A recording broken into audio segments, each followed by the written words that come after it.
Dayanand online classes में प्यारे बच्चों आप सभी का स्वागत है। आज हम इतिहास में पढ़ेंगे भारत में मौर्य साम्राज्य की स्थापना। भारत में मौर्य साम्राज्य की स्थापना।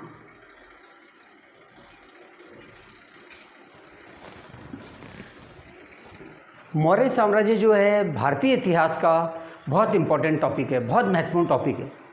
मौर्य साम्राज्य का इतिहास शिक्षा की दृष्टि से भी, कंपटीशन की दृष्टि से भी और इतिहास का ज्ञान प्राप्त करने की दृष्टि से भी, इससे भी हमको कई प्रकार की सीख और जानकारी मिलती है और बौद्धिक और मानसिक विकास हमारा होता है मौर्य साम्राज्य के, है ना, इतिहास से।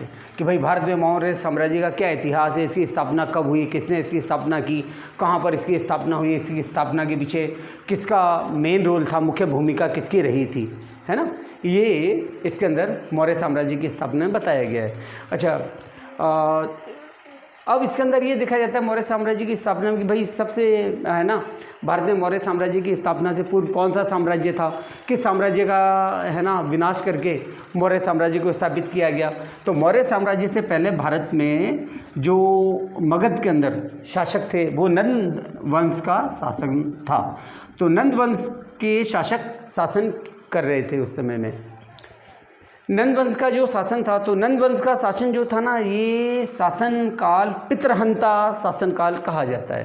पितृहंता शासनकाल इसको इसलिए कहा जाता है क्योंकि इस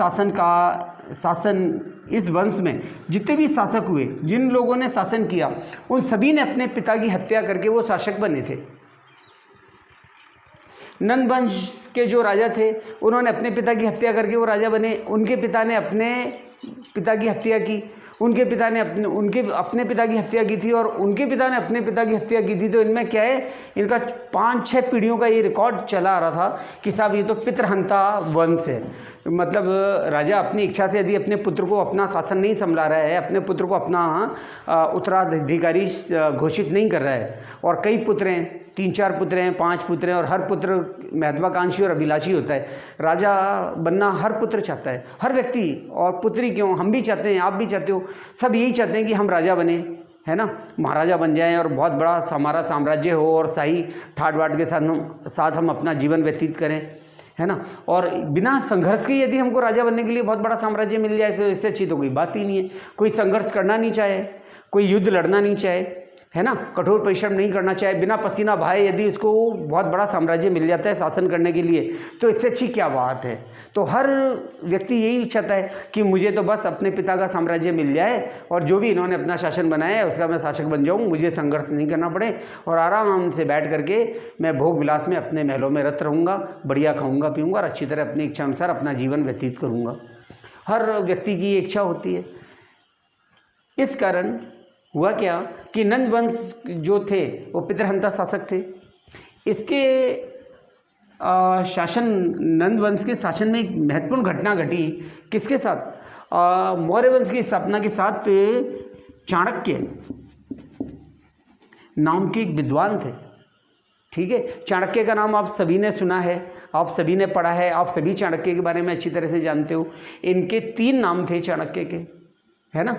चाणक्य तो, है ना, इनका जो नाम था वो तो इनकी चतुराई के कारण इनका नाम चाणक्य पड़ा। और फिर इसके पीछे एक और कहावत है, किंवदंती है कि इनके पिता का नाम चणक था और चणक के पुत्र होने के कारण इनका नाम चाणक्य पड़ा।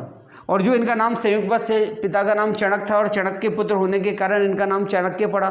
तो यथा नाम तथा काम, वैसे ही इनमें जैसे चाणक्य नाम था वैसी चतुराई भी थी, है ना, वैसी ही इनमें चतुराई भी कूट कूट के भरी हुई थी। इसी कारण ये अपने जीवन में सफल हो पाए थे और नंद वंश के शासन का विनाश करवा के, इनके शासन का पतन करवा के मौर्य वंश की शासन की मगध में स्थापना, उत्तर पूर्व भारत में, है ना, पूर्वी भारत में मगध राज्य की स्थापना करवा पाए थे। मगध राज्य पर मौर्य वंश का शासन स्थापित करवा पाए थे। इनका एक नाम हो गया चाणक्य, है ना। चाणक्य का जो दूसरा नाम था ना, चाणक्य का दूसरा नाम था कौटिल्य, है ना, इनको कौटिल्य के नाम से भी जाना जाता था। मैं आपको ये यूँ बता दूं कि इनके पिता का नाम जो चाणक्य है उसको तो अपन यूँ ले लेते हैं कि चाणक्य का पुत्र होने के कारण इनका नाम चाणक्य पड़ा था, मैंने आपको बता दिया है। बचपन में इनका नाम था विष्णुगुप्त, बचपन में इनको विष्णुगुप्त नाम था, विष्णुगुप्त के नाम से जाना जाता था। विष्णुगुप्त इनका पहला नाम हुआ, चाणक्य इनका दूसरा नाम हुआ और कौटिल्य इनका तीसरा नाम हुआ। कौटिल्य इनका तीसरा नाम क्यों पड़ा? क्योंकि ये कुटिल नीतिज्ञ थे, कुटिलता के अंदर बड़े माहिर थे, बहुत पारंगत थे, कुटिल नीतियाँ बनाते थे और उसको व्यवहारिक रूप में प्रैक्टिकली और है ना साकार कर दिया करते थे, इसलिए इनका नाम कौटिल्य पड़ गया। इन्होंने अपना एक ग्रंथ लिखा है, किसने? चाणक्य ने। और चाणक्य के ग्रंथ का क्या नाम है? या उसको कौटिल्य का ग्रंथ भी कहते हैं या विष्णुगुप्त नाम से तो कम जाना जाता है। चाणक्य का कौन सा लेख है या कौन सा ग्रंथ है या कौटिल्य का कौन सा ग्रंथ है? इन्होंने एक बहुत महान ग्रंथ की रचना की है और वो ग्रंथ आज पूरे विश्व में बड़ा उपयोगी है। अमेरिका, ब्रिटेन, जापान, ये जितने भी पाश्चात्य कंट्रीज हैं ना, इन्हीं के ग्रंथ को ले गए हैं और उसका इंग्लिश में ट्रांसलेशन करके और उसी ग्रंथ की नीतियों के आधार पर अपने देश की अर्थव्यवस्था का संचालन करें। इनके ग्रंथ का नाम है अर्थशास्त्र। इनके द्वारा जो लिखित पुस्तक है ना वो अर्थशास्त्र है ना। सबसे पहले अर्थशास्त्र की रचना चाणक्य ने की थी, है ना, वो अर्थशास्त्र की रचना। अर्थशास्त्र जिसे हम क्या कहते हैं? इसको हम इंग्लिश में इकोनॉमिक्स कहते हैं, ECONOMICS, इकोनॉमिक्स, है ना, उसकी रचना की थी। तो अंग्रेज क्या है, अंग्रेजों में इतना ज्ञान और इतनी बुद्धि वगैरह है नहीं, इतनी तपस्या करके और जंगल में बैठ करके ज्ञान प्राप्त करने का उन्होंने इतना प्रयास नहीं किया है। उन्होंने तो सारी चीज़ें इधर उधर से संग्रहित करके उस पर रिसर्च करके ही सारा ज्ञान हासिल किया है।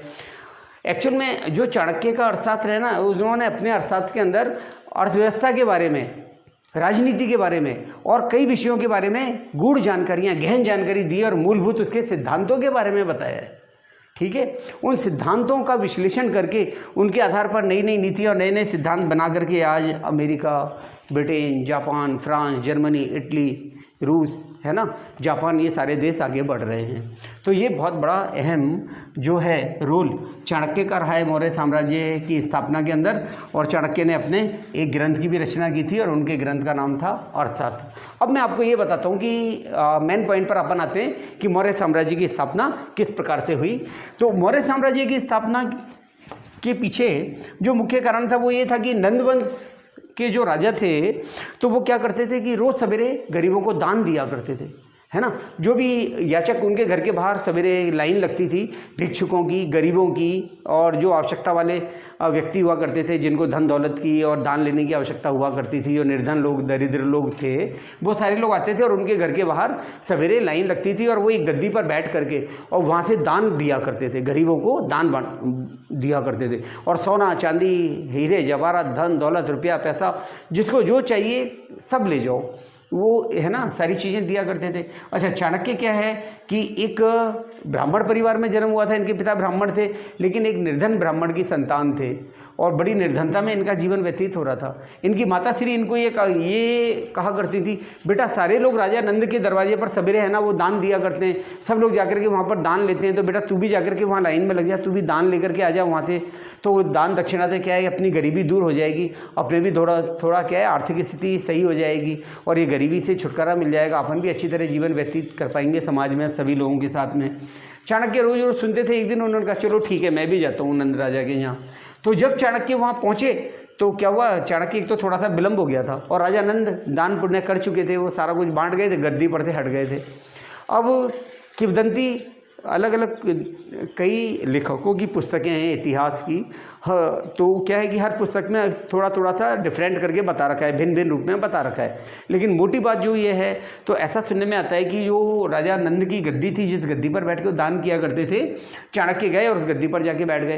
राजा नंद जब आए और उन्होंने देखा चाणक्य को अपने सिंहासन पर अपनी उस गद्दी पर बैठे हुए, जिस गद्दी पर बैठ के दान देते थे, तो एकदम वो आग बबूला हो गए, उनको बड़ा तेज गुस्सा आया। बोले इसकी हिम्मत कैसे हुई मेरे मतलब इस गद्दी पर बैठने की, जहाँ बैठ करके मैं रोज़ दान दिया करता हूँ। ये तो खुद भिक्षुक है, दान लेने आया है, भिक्षा लेने, है ना, भिक्षुक के रूप में मेरे पास दान लेने आया है है ना, या एक याचक के रूप में मेरे पास ये दान लेने आया है और मेरे इस स्थान पर ये बैठ गया, इसको यहाँ बैठने का कोई अधिकार नहीं था। उन्होंने इनको बड़ा अपमानित किया और अपमानित करके और अपने दरबार से उस स्थान से बाहर निकला दिया अपने राज्य से, कि बोले भाई इसको मेरे दरबार से और इधर से बाहर निकालो इसको, ठीक है। अब उनको बड़ा अपमानित किया, बहुत अपमान महसूस हुआ। तो चाणक्य ने कहा ठीक है, उन्होंने जो उनकी चोटी थी ना, जैसे मेरी चोटी है, देख रहे हो ना आप लोग, उन्होंने क्या किया, तुरंत लिया और अपनी शिखा की गांठ खोल दी और अपनी चोटी की गांठ खोल करके उसी समय राजा नंद के सामने उन्होंने ये प्रतिज्ञा की कि अब मेरी ये चोटी तब तक खुली रहेगी, मैं अपने बालों को तब तक खुला रखूँगा जब तक कि तुम्हारे वंश का मैं नाश नहीं करा दूंगा, तब तक मैं अपने बालों को नहीं बांधूंगा, मेरी शिखा तब तक खुली रहेगी। जिस दिन नंद वंश का नाश करा दूंगा उसी दिन मैं अपनी शिखा में गांठ लगाऊंगा। भाई ठीक है। अब उनके दिमाग में तो बस उसी समय से वो प्लानिंग शुरू हो गई कि राजा नंदवंश मतलब नंदवंश के राजाओं का नाश कैसे कराया जाए, इनका नाश कैसे कराया जाए। वो इसी उधेड़-बुन में थे, लगे हुए थे। एक दिन वो जा रहे थे तो मार्ग में उन्होंने क्या देखा कि कुछ बच्चे बैठ कर के कुछ बच्चे खेल खेल रहे हैं, चोर पुलिस का, कि भाई एक बच्चे की भैंस खो गई है और कुछ बच्चे भाग करके गए और एक व्यक्ति को वहाँ से पकड़ के लाए और ये जो एक बालक था जो आगे चल के चंद्रगुप्त मौर्य के नाम से है ना जाना गया, चंद्रगुप्त मौर्य के नाम से वो बालक आगे जाके प्रसिद्ध हुआ। तो चंद्रगुप्त मौर्य जो था ये एक ऊंचे टीले पर बैठ गया और टीले पर बैठ करके न्यायाधीश की भूमिका में न्याय करने लगा चोर और पुलिस का। पुलिस के रूप में कुछ एक बालक को पकड़ लाए, बोले महाराज ये चोर है और इसने है ना इस व्यक्ति की गाय चुरा ली, वो भैंस चुरा ली थी और हम इसको पकड़ करके लाए। अब ये चंद्रगुप्त मौर्य जो था ये बालक ज़्यादा बड़ा नहीं था, 8-9 साल की अवस्था का बालक था और बैठ करके टीले पर और ये न्याय कर रहा था न्यायाधीश की भूमिका में।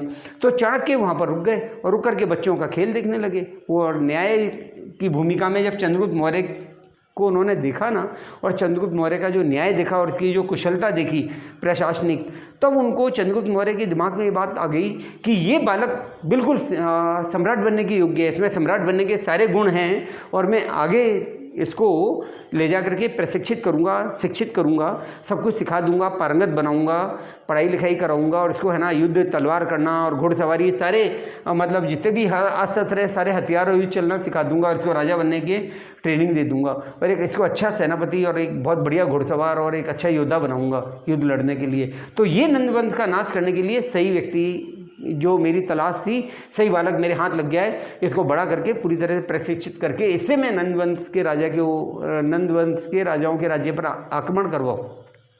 आक्रमण करवाऊंगा और इसके माध्यम से उस वंश का नाश करूंगा। अब सब बस चंद्रगुप्त मौर्य ने इस बालक के साथ इनके घर गए, इनके माता पिता से बात करके उस बालक को अपने साथ ले लिया और अपने साथ लेकर के गए और उस बालक को कठोर प्रशिक्षण देना शुरू कर दिया और वो उसको चंद्रगुप्त मौर्य को अपने साथ ले जा करके उसको पढ़ाना लिखाना शिक्षा देना शुरू कर दिया, सभी प्रकार की उनको शिक्षा दी और फिर उसके अंदर विशेष रूप से जो शिक्षा थी ना वो सैन्य शिक्षा दी। उन्होंने बहुत कठोर प्रशिक्षण दिया इनको, सेना का बहुत प्रशिक्षण कराया, सारे अस्त्र शस्त्र जितने भी हथियार थे सब चलाना सिखा दिया और घुड़सवारी वगैरह सब इनको अच्छी तरह पारंगत कर दिया। और जब ये पारंगत हो गए तो उन्होंने क्या किया, एक सेना का संगठन किया और सेना का गठन करके और नंदवंश के राजा के ऊपर आक्रमण करा दिया। अब उस आक्रमण का परिणाम क्या हुआ साहब कि है ना इनकी सेना पराजित हो गई।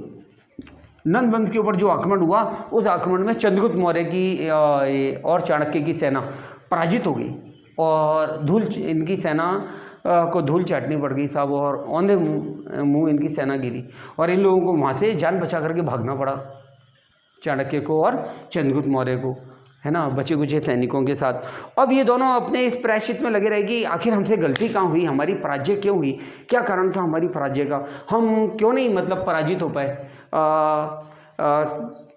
कहाँ हमारी गलती रह गई, इसके पीछे क्या कारण था।